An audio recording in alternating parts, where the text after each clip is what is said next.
ದೆಹಲಿಯಲ್ಲಿ ಎಸಿ ಸ್ಫೋಟಗೊಂಡು ಬೆಂಕಿ ಹತ್ತಿಕೊಂಡಿದೆ. 4 ಅಂತಸ್ತಿನ ಕಟ್ಟಡಕ್ಕೆ ಬೆಂಕಿ ತಾಗಿ 9 ಮಂದಿ ಸಾವನ್ನಪ್ಪಿದ್ದಾರೆ. ಅಗ್ನಿಶಾಮಕ ದಳದಿಂದ ಬೆಂಕಿ ನಂದಿಸುವಂತಹ ಕಾರ್ಯ ಮಾಡಲಾಗಿದೆ. ಹಲವರನ್ನ ರಕ್ಷಣೆ ಮಾಡಲಾಗಿದೆ. ಇನ್ನೂ ಕೆಲವು ಗಾಯಾಳುಗಳಿಗೆ ಆಸ್ಪತ್ರೆಯಲ್ಲಿ ಚಿಕಿತ್ಸೆಯನ್ನ ನೀಡಲಾಗ್ತಾ ಇದೆ. ದೆಹಲಿಯ ವಿವೇಕ್ ವಿಹಾರ್ನಲ್ಲಿ ನಡೆದಿರುವಂತಹ ಘಟನೆ ಇದು. 2ನೇ ಮಹಡಿಯಲ್ಲಿ ಬೆಂಕಿ ಕಾಣಿಸಿಕೊಳ್ಳುತ್ತೆ ಮೊದಲು, ನಂತರ ಈಗ 14 ಅಗ್ನಿಶಾಮಕ ವಾಹನಗಳಿಂದ 2 ಗಂಟೆಗಳಿಂದಲೂ ಕೂಡ ನಿರಂತರವಾಗಿ ಕಾರ್ಯಾಚರಣೆಯನ್ನ ಮಾಡುವಂತಹ ಕೆಲಸ ಸಾಗ್ತಾ ಇದೆ. ದೆಹಲಿಯ ವಿವೇಕ್ ವಿಹಾರ್ ಪ್ರದೇಶದ 4 ಅಂತಸ್ತಿನ ಕಟ್ಟಡದಲ್ಲಿ ಇವತ್ತು ಮುಂಜಾನೆ ಸಂಭವಿಸಿದ ಬೆಂಕಿ ಅವಘಡ ಇದು. ಪರಿಣಾಮ 9 ಜನರು ಸಾವನ್ನಪ್ಪಿದ್ದು, ಇನ್ನು ಕೆಲವರು ಆಸ್ಪತ್ರೆಗೆ ದಾಖಲಾಗಿ ಚಿಕಿತ್ಸೆಯನ್ನ ಪಡೆದುಕೊಳ್ತಾ ಇದ್ದಾರೆ. ಇನ್ನು ಕಟ್ಟಡದ 2ನೇ ಮಹಡಿಯಲ್ಲಿ ನಸುಕಿನ 4 ಗಂಟೆ ಸುಮಾರಿಗೆ ಬೆಂಕಿ ಕಾಣಿಸಿಕೊಳ್ಳುತ್ತೆ. 14 ಅಗ್ನಿಶಾಮಕ ದಳದ ವಾಹನಗಳು ಸ್ಥಳಕ್ಕೆ ಧಾವಿಸುತ್ತಾರೆ. ಬೆಂಕಿಯನ್ನು ನಂದಿಸಿ ರಕ್ಷಣಾ ಕಾರ್ಯಾಚರಣೆಯನ್ನ ನಡೆಸಲಾಗಿದೆ. ಸಿಬ್ಬಂದಿ ಸ್ಥಳಕ್ಕೆ ತಲುಪಿದಾಗ ಬೆಂಕಿ ಕಟ್ಟಡದ 3ನೇ ಮತ್ತು 4ನೇ ಮಹಡಿಗೆ ವ್ಯಾಪಕವಾಗಿ ಹರಡುತ್ತೆ.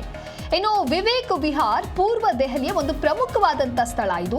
ಕಟ್ಟಡದಿಂದ ಹಲವರನ್ನ ರಕ್ಷಣೆ ಮಾಡಲಾಗಿದೆ ಅಂತ ಹೇಳಿ ಅಧಿಕಾರಿಗಳು ತಿಳಿಸಿದ್ದಾರೆ. ಇನ್ನು ಗಾಯಾಳುಗಳನ್ನ ಚಿಕಿತ್ಸೆಗಾಗಿ ಗುರು ತೇಜ್ ಬಹದ್ದೂರ್ ಆಸ್ಪತ್ರೆಗೆ ದಾಖಲಿಸಲಾಗಿದೆ. ನೀವೇನು ದೃಶ್ಯದಲ್ಲಿ ಗಮನಿಸ್ತಾ ಇದ್ದೀರಾ, ಅದೇ 4 ಅಂತಸ್ತಿನ ಕಟ್ಟಡ ಅದು. ಆ ಕಟ್ಟಡದಲ್ಲಿ ಬೆಂಕಿ ಅವಘಡ ಸಂಭವಿಸಿದೆ. ಇದರ ಪರಿಣಾಮವಾಗಿ 9 ಜನರು ಸಾವನ್ನಪ್ಪಿದ್ರೆ, ಇನ್ನು ಕೆಲವರು ಆಸ್ಪತ್ರೆಗೆ ದಾಖಲಾಗಿ ಚಿಕಿತ್ಸೆಯನ್ನ ಪಡೆದುಕೊಳ್ತಾ ಇದ್ದಾರೆ. 2 ಗಂಟೆಗಳ ಕಾಲ ಕಾರ್ಯಾಚರಣೆ ನಡೆಸಿದ ನಂತರ ಬೆಳಗ್ಗೆ 6 ಗಂಟೆಯ ಹೊತ್ತಿಗೆ ಬೆಂಕಿಯನ್ನು ನಿಯಂತ್ರಣಕ್ಕೆ ತರಲಾಯಿತು. ಕಟ್ಟಡದ ಹಲವು ಭಾಗಗಳು ಸುಟ್ಟು ಹೋಗಿದೆ. ಮೇಲಿನ ಮಹಡಿಯಿಂದ ಹೊಗೆ ಕಾಣಿಸಿಕೊಳ್ಳುತ್ತೆ. ಇನ್ನು 9 ಜನರ ಶವವನ್ನು ವಶಪಡಿಸಿಕೊಂಡು ದೆಹಲಿ ಪೊಲೀಸ್ ಅಪರಾಧ ತಂಡಕ್ಕೆ ಹಸ್ತಾಂತರಿಸಲಾಗಿದೆ ಅನ್ನುವಂತಹ ಮಾಹಿತಿ ಸಿಗ್ತಾ ಇದೆ.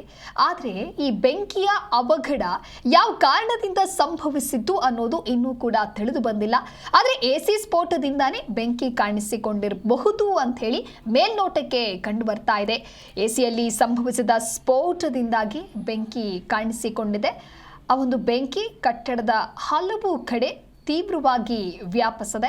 ಸುಮಾರು 12 ರಿಂದ 15 ಜನರನ್ನು ರಕ್ಷಣೆ ಮಾಡಲಾಗಿದೆ. ಆದಾಗ್ಯೂ ಕೂಡ ಈಗ 4 ರಿಂದ 5 ಜನರು ಕಾಣೆಯಾಗಿದ್ದಾರೆ ಅನ್ನುವಂಥ ಮಾಹಿತಿ ಸಿಗ್ತಾ ಇದೆ. ಒಟ್ಟಾರೆಯಾಗಿ ಪೂರ್ವ ದೆಹಲಿಯಲ್ಲಿ ಎಸಿ ಸ್ಫೋಟಗೊಂಡು ಈ ರೀತಿಯಾದಂತಹ ಬೆಂಕಿಯ ಅವಘಡ ಸಂಭವಿಸಿದೆ.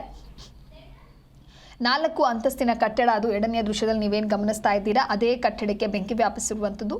ಪರಿಣಾಮ ಅನೇಕ ಸಾವು ನೋವುಗಳಿಗೂ ಕೂಡ ಇದು ಕಾರಣ ಆಗದೆ.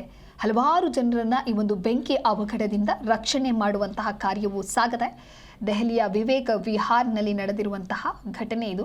2ನೇ ದೃಶ್ಯದಲ್ಲಿ ಮೊದಲನೆಯ ದೃಶ್ಯದಲ್ಲಿ ನೀವು ಗಮನಿಸ್ತಾ ಇರ್ಬೋದು, ಸಾಕಷ್ಟು ಜನ ಅನಾಹುತ ಬೆಂಕಿ ಅವಘಡ ಏನು ಸಂಭವಿಸಿತು ಅಲ್ಲಿ ಬಂದು ಸೇರಿದ್ದಾರೆ.